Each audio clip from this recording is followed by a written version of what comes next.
வாழிய செந்தமிழ் வாழ்க நற்றமிழர் வாழிய பாரதமணி திருநாடு. பாரதமணி திருநாடு நேயர்கள் அனைவருக்கும் வணக்கம். நாம் காஞ்சிமா முனிவரின் கனிமொழிகளை பார்த்து கொண்டிருக்கிறோம். இது மார்கழி மாதம்.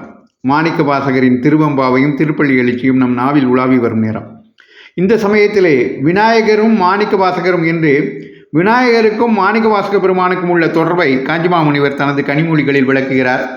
அதை அவருடைய வார்த்தைகளிலேயே பார்ப்போம். மாணிக்க வாசகர் அவருடைய திருவாசகத்திலே பிள்ளையாரை பற்றி ஒன்றுமே சொல்லவில்லை. இருந்தாலும் அவருடைய வாழ்க்கையிலே இவர் நெருக்கமாக சம்பந்தப்பட்டிருக்கிறார். ரொம்ப பேருக்கு தெரியாத கதை சொல்கிறேன். பழங்காலத்திலே பாண்டிய நாட்டிலிருந்து சோழ தேசம் போகிறதற்கு ஆவுடையார் கோயில் வழியாகத்தான் நல்ல சாலை இருந்தது. மாணிக்க வாசகர் காலத்தில் ஆவுடையார் கோயிலுக்கு திருப்பெருந்துறை என்று பெயர். அங்கே வழிப்போக்கர்கள் தங்குவதற்கு ஒரு சத்திரம் இருந்தது. அதற்கு பக்கத்தில் வானம் பார்க்க, அதாவது வரை இல்லாமல் கூரை இல்லாமல் ஒரு பிள்ளையார் உட்கார்ந்திருப்பார். வெயில் வந்த யாத்ரீகர்கள் ஒரு கூரையின் கீழ் ரெஸ்ட் பண்ணிக்கொள்ளும் சத்திரத்திற்கு பக்கத்திலேயே இப்படி அத்தனை வெயிலையும் தன்மேலே வாங்கிக் கொள்கிற ஒரு பிள்ளையார். இன்னும் சில இடங்களிலும் இப்படி உண்டு. அங்கேயெல்லாம் வெயில் உகந்த பிள்ளையார் என்று அவருக்கு பெயர் சொல்வார்கள்.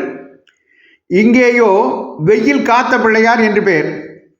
என்ன வித்தியாசம் என்றால், மற்ற இடங்களில் ஜனங்கள் அனுபவிக்கிற வெயில் கஷ்டத்தை நாமும் அவர்களோடு சேர்ந்து அனுபவிப்போமே என்று சிம்பத்தியிலே அவராக வெயிலை பிரியப்பட்டு உகந்து ஏற்றுக்கொள்கிறார். இங்கேயோ அதற்கு மேலே ஒருபடி போய் சத்திரத்தில் தங்கினவர்கள் அப்புறம் யாத்திரை தொடரும் போது வெயிலால் கஷ்டப்படாமல் அந்த வெயிலை அவர்களுக்குமாக சேர்த்து விகாரியஸ் சஃபரிங் என்கிறார்களே, அப்படி தாமே வாங்கி கொண்டு அவர்களை உஷ்ணத்திலிருந்து காப்பாற்றுகிறார். அதனால் வெயில் காத்த பிள்ளையார் என்று பெயர் பெற்றிருக்கிறார். பாண்டிய ராஜாவுக்காக குதிரை வாங்க போன மந்திரி திருவாத ஊரர், அப்பொழுது மாணிக்க வாசகரின் பெயர் அதுதான். அப்புறம் மாணிக்க வாசகர் என்று மகானான கதை தெரிந்திருக்கும்.